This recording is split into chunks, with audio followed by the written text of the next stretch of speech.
Hi, my name is Stephen Simoes. I'm Customer Experience Specialist here at Prosymmetry, and in this Tempest University video, we'll be going over how to use the audit log. So first things first, this is the Tempest home screen. Users will need to be granted permission to access the audit log. Once that has been done, they should see this little icon on their home screen. Opening this up will bring over the audit log kind of sidebar here, which will show just the last couple of entries within the audit log. So the audit log itself goes back about 6 months. The audit log tracks every action that is made within Tempest. So we can see here anytime something is updated, anytime someone logs in, logs out, anytime anything is deleted, we can see all of those updates within the audit log. To be able to view this a little bit easier, we have a couple of options. This includes the expand all for those collapsed, as well as collapse all if everything has been expanded. We also have an export to Excel, so this allows users to export this data out into an Excel file. We have a date filter, so users can select the date little calendar icon to get a date picker, and the little clock icon to get a time picker. And that can be done for both the start and end date, and we'll filter out these results accordingly. We also have the exclude resource. So exclude resource allows users to say, I don't want to see any actions from a specific user. So for example, I don't want to see any actions from myself. Clicking this button, we can see that the logged in from my user account here, the administrator account, has now disappeared from the audit log. Clicking it again, we can see it's back in there. Additionally, we also have a filtering option as well. So this allows users to choose the entity that they're looking for edits on. So for example, if we go ahead and do assignment, we can see any action. So this is going to be any assignment.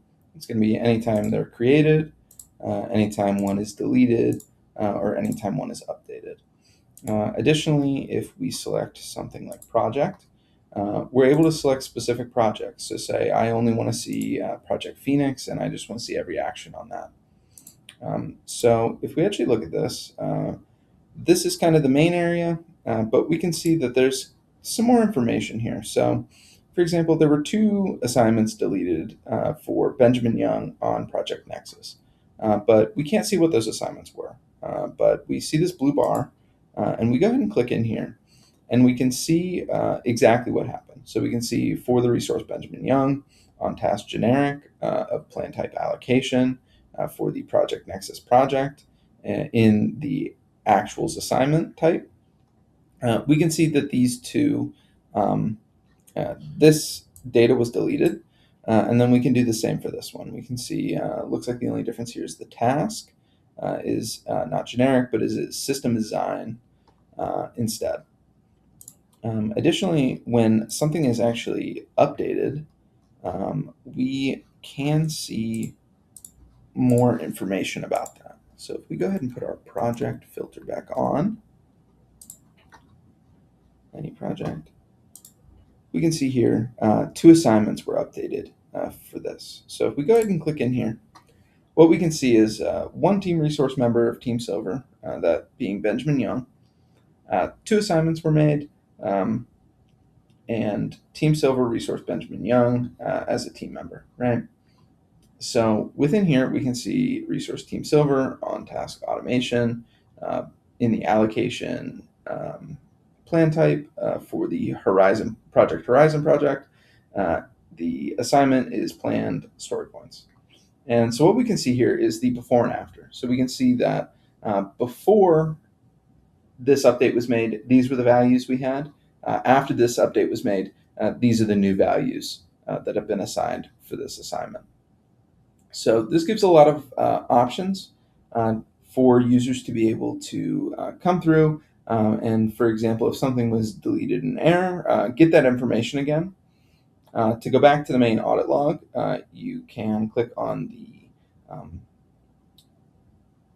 log entry here, and that'll bring you back to the main audit log.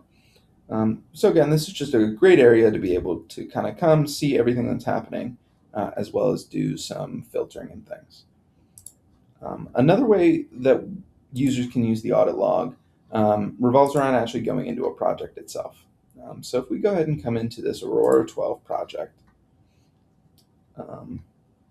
and we go ahead and click on the allocations area, if we come down a couple, we can see that there's this audit log. Clicking on this is going to take us to a screen that looks very similar to the prior one, but with a filter already in place. And so this is going to be a locked filter, and it's going to immediately filter you on project Aurora 12.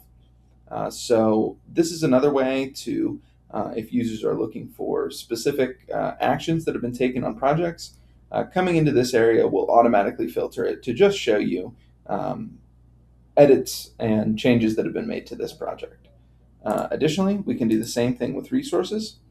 So if we come in here let's go with Ava Robinson, we can come in here and we can go directly to the audit log using that little hover over option.